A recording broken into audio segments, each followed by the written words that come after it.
ಕೇಂದ್ರ ಜಲಶಕ್ತಿ ಸಚಿವ ಡಿಕೆ ಶಿವಕುಮಾರ್ ಭೇಟಿ. ರಾಜ್ಯದ 6 ಹೊಸ ನೀರಾವರಿ ಯೋಜನೆಗಳಿಗೆ ಅನುಮೋದನೆಗೆ ಮನವಿ. ಜಲಸಂಪನ್ಮೂಲ ಸಚಿವರು ಆಗಿರುವ ಉಪಮುಖ್ಯಮಂತ್ರಿ ಡಿಕೆ ಶಿವಕುಮಾರ್ ಅವರು ಮಂಗಳವಾರ ಕೇಂದ್ರ ಜಲಶಕ್ತಿ ಸಚಿವ ಸಿಆರ್ ಪಾಟೀಲ್ ಅವರನ್ನ ಭೇಟಿ ಮಾಡಿ ರಾಜ್ಯದ 6 ಹೊಸ ನೀರಾವರಿ ಯೋಜನೆಗಳಿಗೆ ಅನುಮೋದನೆ ಮತ್ತು ಹಣಕಾಸಿನ ನೆರವು ನೀಡುವಂತೆ ಕೋರಿದ್ದಾರೆ.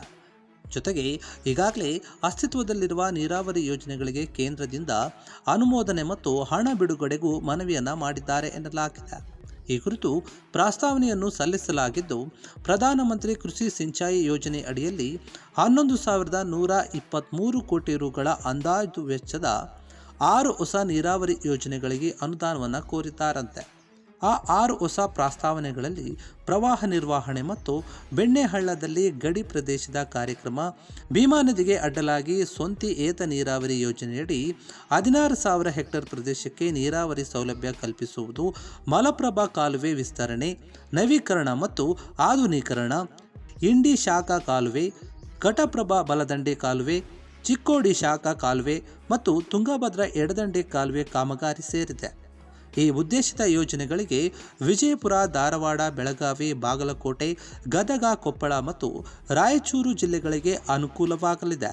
ಮೇಕೆದಾಟು ಯೋಜನೆಗೆ ಮಂಜೂರಾತಿ, ಭದ್ರಾ ಮೇಲ್ದಂಡೆ ಯೋಜನೆಗೆ ಆರ್ಥಿಕ ನೆರವು, ಕಳಸಾ ಬಂಡೂರಿ ನಾಲಾ ಯೋಜನೆಗಳಿಗೆ ಮಂಜೂರಾತಿ, ಮಹಾನದಿಯಿಂದ ಹೆಚ್ಚುವರಿ ನೀರನ್ನು ಕೃಷ್ಣಾ ಕಾವೇರಿ ನದಿಗೆ ಮತ್ತು ಪೆನ್ನಾರ್ ಪಾಲಾರ್ ಜಲಯಾನ ಪ್ರದೇಶಗಳಿಗೆ ಹರಿಸುವ ಕುರಿತು ಮತ್ತು ರಾಜ್ಯದ ಇತರೆ ನೀರಾವರಿ ಯೋಜನೆಗಳ ಬಗ್ಗೆಯೂ ಕೇಂದ್ರ ಜಲಶಕ್ತಿ ಸಚಿವರಿಗೆ ಸಲ್ಲಿಸಿರುವಂತಹ ಮನವಿಯಲ್ಲಿ ಪ್ರಸ್ತಾವನೆ ನೀಡಲಾಗಿದೆ ಅಂತ ಹೇಳಲಾಗ್ತಾ ಇದೆ.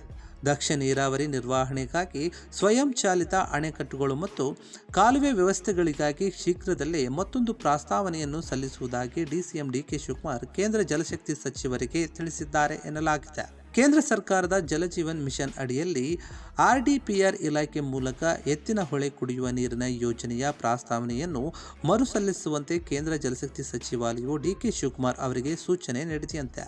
ಸದ್ಯ ಈ ಯೋಜನೆಗೆ ನೀರಾವರಿ ಇಲಾಖೆ ಮೂಲಕ ಪ್ರಸ್ತಾವನೆ ಸಲ್ಲಿಸಲಾಗಿದೆ.